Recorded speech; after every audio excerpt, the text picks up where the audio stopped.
दुनिया के सबसे अमीर शख्स एलोन मस्क की कंपनी टेस्ला भारत में एंट्री करने के लिए पूरी तरह से तैयार है। यह कंपनी भारत में जल्द ही अपनी कारें बेचनी शुरू कर सकती है। हालांकि विदेशी कारों की आयात पर लगने वाला टैरिफ एलोन मस्क के लिए एक परेशानी बना हुआ था, लेकिन अब यह परेशानी भी दूर होती दिखाई दे रही है। माना जा रहा है कि भारत सरकार इस टैक्स को कम कर सकती है। भारत अभी तक विदेशों से आने वाली कारों पर 110% का टैक्स लगाता है। हाल ही में प्रधानमंत्री नरेंद्र मोदी ने अमेरिकी दौरे पर गए थे। वहाँ उन्होंने राष्ट्रपति डोनाल्ड ट्रंप और एलोन मस्क के साथ बातचीत की थी। ट्रंप के साथ बातचीत के दौरान टैरिफ का भी मुद्दा उठाया गया था। ट्रंप ने कहा था कि भारत अमेरिका पर बहुत ज्यादा टैरिफ लगाता है। ऐसे में अमेरिका ने भी भारत से आने वाली चीजों पर उतना ही टैक्स लगाने की बात कही थी। रॉयटर्स रिपोर्ट के मुताबिक कारों के आयात पर लगने वाले को लेकर भारत और अमेरिका के बीच बातचीत चल रही है। अमेरिका चाहता है कि भारत कारों के आयात पर लगने वाला टैक्स हटा दे, लेकिन भारत फिलहाल ऐसा करने को तैयार नहीं है। सूत्रों ने बताया कि भारत फिलहाल पूरी तरह से टैक्स खत्म करने के बजाय इसे थोड़ा कम करने का विचार कर रहा है। एलोन मस्क काफी दिनों से टेस्ला कार को भारत में लाने की तैयारी कर रहे हैं, लेकिन उन्होंने भारत की ओर से लगाए जाने वाले हाई टैरिफ की आलोचना की है। माना जा रहा है कि अगर भारत और अमेरिका के बीच बातचीत के दौरान कोई समझौता होता है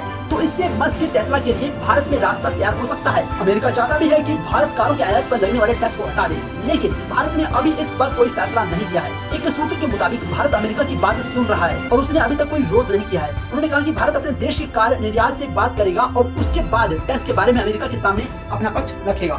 भारतीय कार निर्माताओं कंपनियों को इस बात से कोई परेशानी नहीं है कि सरकार कार आयात पर टैरिफ में कटौती करनी चाहती है, लेकिन कंपनी नहीं चाहती कि इस टैक्स को घटाकर जीरो किया जाए। अगर आयाती कारों पर टैक्स में कटौती होती है तो इससे विदेश कार सस्ती होगी, जबकि घरेलू कारें महंगी हो जाएगी। इससे उनकी बिक्री पर असर पड़ेगा।